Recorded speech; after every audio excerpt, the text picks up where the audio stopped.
Hello Buccaneers, today we're going to unbox and review Unmatched, The Witcher, Steel and Silver by Restoration Games. This is one of the 2 Witcher boxes, but today we're going to be unboxing this one, Steel and Silver. Unmatched is one of my favorite board games because I really like all the different combinations of characters that you can fight against each other, and there's unlimited combinations. This set includes heroes such as Geralt of Rivia, Ciri, and Ancient Legend. This game is for ages 9 and up, for 2 to 3 players, takes 20 to 40 minutes to play, has 99 cards, 3 miniatures, and 2 battlefields. And what I like about the Witcher sets is that they finally brought back the double-sided maps. So now there's 2 different maps on one game board. On the back, it says, "In battles there are no equals." Anyone, anywhere, Unmatched is a fast-paced game of tactical combat between unlikely opponents. Pick your favorite hero, choose a map, and use your hero's unique deck and abilities to win the day. You can mix up heroes and maps from any Unmatched set.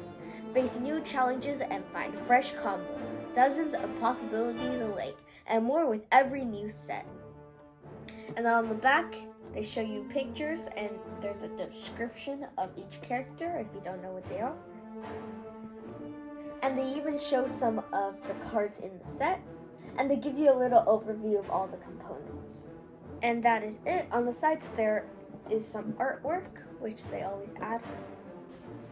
And now let's open.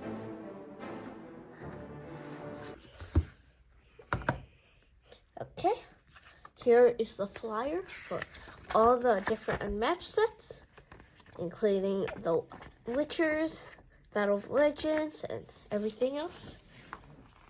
Here is the Witcher, Steel, and Silver, a specialty rulebook. So if you already know the regular rules to Unmatched, you can just look right here at the set rules for special rules that are just in the set instead of the whole game.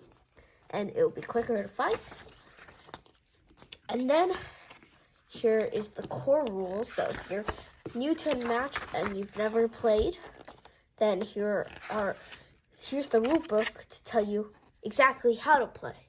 So this is pretty nice. Okay. Here are all the health dials. So Geralt, Ancient Legend, and Ciri. Here is the map. What I like about the Witcher maps, not only are they double-sided, where there's 2 different maps on each side, but for both Witcher maps, like both sets have one map that have a special effect or object. In this case, this one's the one with arrows. This is the first official Unmatched map where one single space has 4 zones. So you can see, this one's a good map. And then this is Kaer Morhen. That's what it's called. And then here is Fairyland Forest. I like this one more because of all the colors. And then the actual match figures. Here's Geralt of Rivia.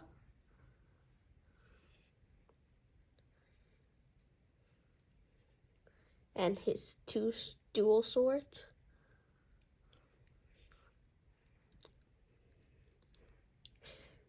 We have Ciri.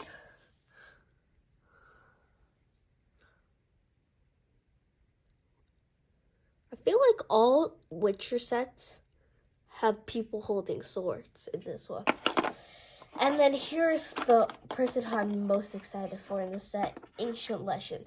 This mini is huge. It's not even a mini. I wouldn't call it. Here's size comparison. It's double the size of Ciri. It's not as big as T-Rex though. But here it is. The back side.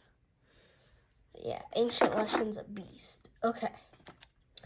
And then these help with the putting health dials together. And here are the sidekicks. First sidekick, we have Dandelion. Here's a Heracrox, I think that's his name. It's the unicorn. I'm calling him Unicorn. And then we got Ancient Legends Wolves. There's 2 of them. These are really good sidekicks. I remember playtesting this set. I remember Ancient Legend and Siri the most. And Gerald. Actually, all of these people I remember playtesting. I like Ancient Legend the most. Okay.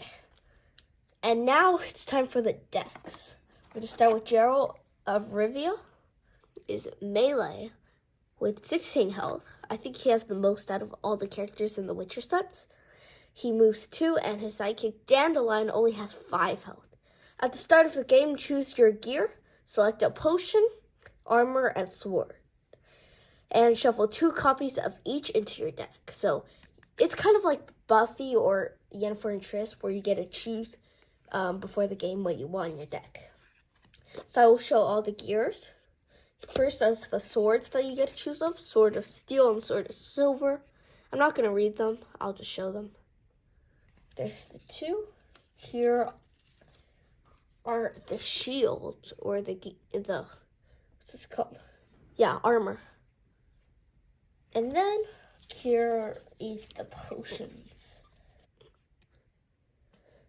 But there are more cards in this deck, so I will read off those.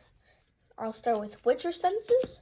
This one doesn't have an ongoing scheme. The potions do, so I showed those. This one's called Witcher Senses. It's a scheme. 3 value boost. Search your deck or discard pile for a gear card and add it to your hand. If you took it from your deck, shuffle this card back into your deck. So if you took it from your deck, you get this back, and you can possibly get more. So I think you might want to do that at least once, since you have 2 copies. But it's really good, because that means you're almost guaranteed, unless your opponent makes you discard these, that you're gonna get at least a gear back, which is good, because your gears are the most powerful things in this deck. This deck is, in my opinion, it's not the best deck. Some things are kind of bland. For example, this 5 value versatile that has no effect. It's just called Damn, You're Ugly. I don't know why this is a card. But anyway, here's an interesting attack that he has. This is the only other attack only besides his gears that he has. It's called Igni. Deal 2 damage to the opposing fighter and 1 damage to each other fighter adjacent to Gerald. So this one is really good because you get automatic damage and it's 0. So you get to bait the opponent. As long as they don't faint it, you're going to be fine. It's 2 damage, which is really good. And then here is Versatile. It's called Discipline Duelist. If the print value of your opponent's card is and then it shows 2, 3, or 4. If it's a 2, they may draw a card. If it's 3, you deal 1 damage to the opposing fighter. If it's a 4, your opponent discards a card. So you kind of have to predict what their card will be. I think it's easier to predict if it's an attack, but you still get good effects no matter what. So, and you have 3 copies. So hopefully you'll get that 4 one time, but if not, it's fine. And he actually has no defense only, which is really interesting, besides his gear. And then Dandelion, this card called Plot Twist. I think he's kind of like Shakespeare. You look at your opponent's hand and you choose 1 card for them to discard. And then you draw a card. So this one's really good because you get insight on their hand, but you also get to replenish your hand a bit. So that's really good. And Dandelion's ranged. He only has 5 health, but it's fine. That is Gerald of Rivia's deck. It seems pretty okay. He has powerful cards, which is his gears, but it's not the best. Besides his gears, he has no real power. Okay, next is Siri. Here's the card back. I forgot to show the card back for Gerald's. I will. Okay, I will show you Gerald's card back because I forgot to. I'm amazing. Okay, here's Gerald's card back.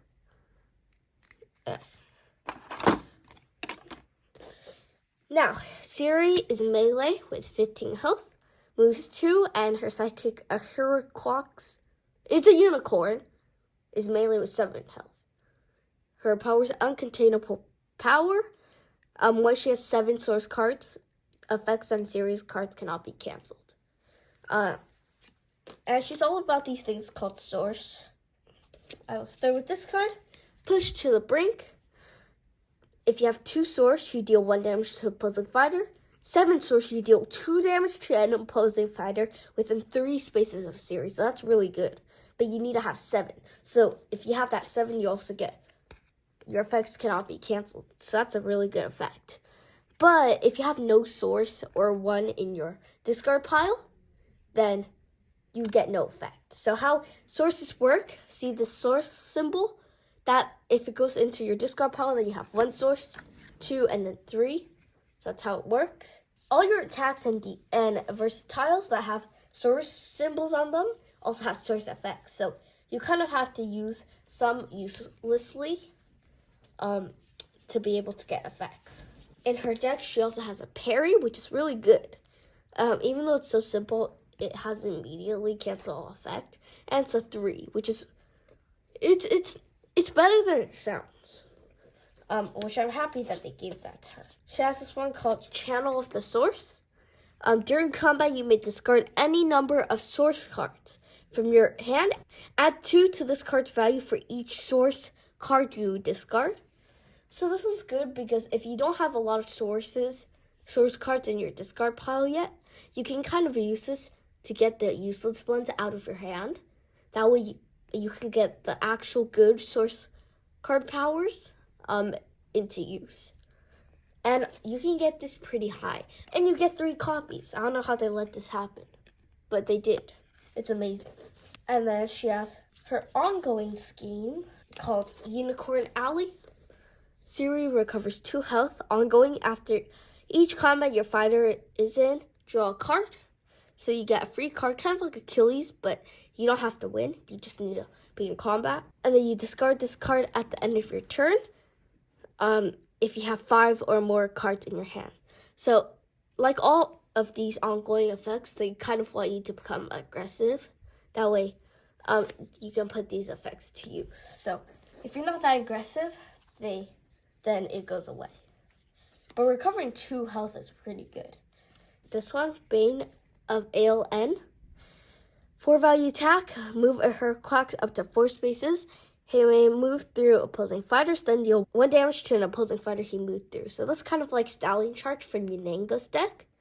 Except this one is you can only deal damage to 1 person who you pass through. But it's only for sidekicks, so it's really good, and it's 4 value attack. You got 3 copies. So I'm not complaining, that's really good. And that is all from Siri's deck. Last one we have is Ancient Lesson. Ancient Lesson is ranged with 13 health. He moves 1, so kind of like T-Rex. And then his wolves, there's 2 of them. The Heart of the Forest is his power. It says add 3 to the value of Lesson's attacks if they already attack this turn. And then your wolves have a move of 3. So they're faster than Ancient Lesson by a lot. So you rely on them a lot, but really good. Here's the card back. And then I will show his attacks and defenses. One thing I know about Ancient Lesson is that he actually himself, just for himself, he only has 9 defenses, which is 1 less than Raptors, which have the lowest amount. So that is really, I don't know, he's ranged, so I don't know if it affects him by a lot. Okay, here's his good defense. Primeval Guardian, 5 value defense, but during combat your opponent discards the top card of your deck as boost value to their card's value. So even though it's a good defense value, they'll definitely have a chance to deal damage if they have good boost values. And after combat, move each wolf up to 3. The wolves have a lot of good cards in here, and Ancient Lesson definitely relies on them. And he can bring them back 3 times. Here is an attack card that he has called Primeval Slam. 4 value attack, summon a wolf in Lesson's zone, then move each wolf up to 3. So you get to bring back a wolf, and you have 3 of them. And then you get to move your wolf. So it's basically like a bunch of wolf movement and resurrection. but it's really good, and you have 3 copies. It's attack too. His ongoing scheme is called Strength of the Pack. You have 3 copies, and it's one of the best ongoing schemes. Summon a wolf in Leshen's Zone. So you don't only get to summon them 3 times from your attack, but you also get them back from here. So you can bring them back 6 times, actually. And then ongoing, at the start of your turn, Leshen recovers 1 health. You discard it if at the end of your turn if there are no wolves in Leshen's Zone. So you rely on your wolves a lot for this. But you get to recover 1 each time. And then I think they can also stack, so you can recover 3 if you have all 3 out each turn. This card, called Planted Feet, 4 value versatile. If your fighter hasn't left their spice cistern, draw a card. So this is also one of your other defenses. You have 3 copies. So you have really high value defenses. You just don't have a lot. And then some wolf cards are Disturbing Howls. Move the opposing fighter up to 2 spaces and then gain action. So you can move them toward Ancient Leshen's Zone, and then you can attack with Ancient Leshen by gaining action, and then you can double attack, getting your power. So Ancient Leshen's cards can be really powerful. Like he has this 5 that can be an 8 if you double attack. So he can be deadly. He just doesn't have too many defense. And that is all from Ancient Leshen's deck, and that's all from this Witcher set, Steel and Silver. We're going to play a few games and come back with our final thoughts. And we're back. We've played a few games of The Witcher, Steel and Silver, and overall it's a pretty good set. And all the characters are very unique and different. What I really like about this set is, of course, that they brought back the double-sided board. The artwork on all the Witcher cards are very detailed, and the artwork is probably my favorite part of this Witcher set, but the characters are also good too. If I had to pick my favorite character in this set to play, and not just who's the most powerful, but who to play, I would say Ciri is actually the most powerful. And Ciri overall is a very fun character. You have to manage her source cards, and she gets really powerful the more you progress through the game, kind of like Sinbad. And then my second favorite would probably be Ancient Leshen. I was expecting him to be my favorite, but after Ciri was just amazing, Ancient Leshen was second. He doesn't have too many defense, and you have to be very aggressive, so it's really hard to play him. The amount of aggressive and high value cards you can get with his ability is actually very good. The only problem, of course, is his defense. So as long as you have your wolves next to you and you keep on attacking, you can have enough defense to keep you through the whole game. Plus, he also has one of the best ongoing schemes that lets him heal. And then Geralt is probably my least favorite. He's not bad. It's just the fact that none of his cards are too unique, and his power is just his gears. So he doesn't really have a real power, but he's pretty fun still, and I can see some potential in him being fun and good to play. It's just he doesn't seem amazing. All his cards are very straightforward, and they're not too powerful. So I would like to see how pro players actually play him to his fullest. Also, the maps in The Witchers, they're all very good. I like the one with the well-way paths. It's called Kaer Morhen. And then Fairyland Forest. That one is really detailed, and I like all the colors, and it makes it feel like you're in a fairy tale forest. It's very nice. But that is all from The Witcher, Steel and Silver. If you're interested in this, you can check it out in the link in the description. Bye!